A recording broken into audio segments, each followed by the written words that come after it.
Hi எல்லோருக்கும் வணக்கம். என்னுடைய யூடியூப் சேனலில் வர வீடியோஸ் உங்களுக்கு பிடிச்சிருந்தா சப்ஸ்கிரைப் பண்ணி ஆதரவு தாங்க. சும்மா இருக்கிறது என்பது எவ்வளவு கஷ்டம் என்று எல்லாருக்கும் தெரியும். ஒரு வேலையும் இல்லாமல் டைமுக்கு சாப்பிட்டுட்டு சும்மா இருக்கிறது என்பது சரியான கஷ்டம்.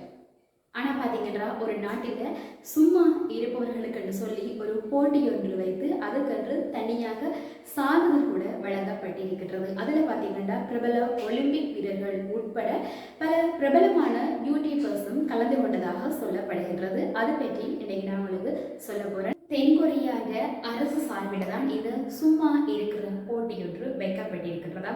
பிரபல ஒலிம்பிக் வீரர்கள் யூடியூபர்ஸ் சொல்லி கிட்டத்தட்ட ஒரு 117 பேர் அதில் கலந்து கொண்டிருந்ததாக சொல்லப்படுகிறது. சுமார் 1.5 மணித்தியாலமாக எந்த வேலையுமே செய்யாமல் தொலைபேசி கூட பாவிக்காமல் சும்மா இருக்க சொல்லியிருக்கிறேமா. அவ்வாறான ஒரு போட்டியில் கிட்டத்தட்ட பார்த்தீங்கன்னா ஒரு 117 பேர் கலந்து கொண்டிருக்கிறோம். சும்மா இருக்கிறது என்பது எவ்வளவு கஷ்டம். ஒரு வேலையை செய்யாமல் ஒரு இடத்தில் இருக்கவே இல்லாதையோ என்னால் அந்த வேலையை செய்ய முடியலன்னு நாங்கள் சொல்லுவோம். ஆனால் எங்களால் சும்மா இருந்து கொள்ள முடியாது.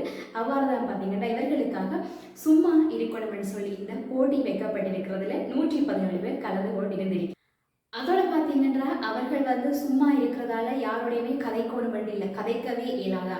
யாருடைய கதைக்க இயலாது, கண்ணை மூட இயலாது, கண்ணை இப்படியே விழித்து பார்த்தபடி சும்மா 1.5 மணித்தியாலங்கள் இருக்கணும். அதோட பார்த்தீங்கன்னா அவங்களோட நாடி துடிப்பு கூட இதில் பரிசோதிக்கப்படும் என்று சொல்லி இருக்கின்றது. சும்மா இருக்கிறது சும்மா விடயம் இல்லை, அதில் நிறைய விடயங்களை அவர்கள் பரீட்சித்து பார்த்திருக்கிறார்கள். அப்படி பார்த்தீங்கன்னா பரீட்சித்து பார்த்து சும்மா இருந்ததில் வெற்றி பெற்றவர்களுக்கு சான்றிதழ் கூட வழங்கப்பட்டிருக்கிறதாக சொல்லப்படுகிறது.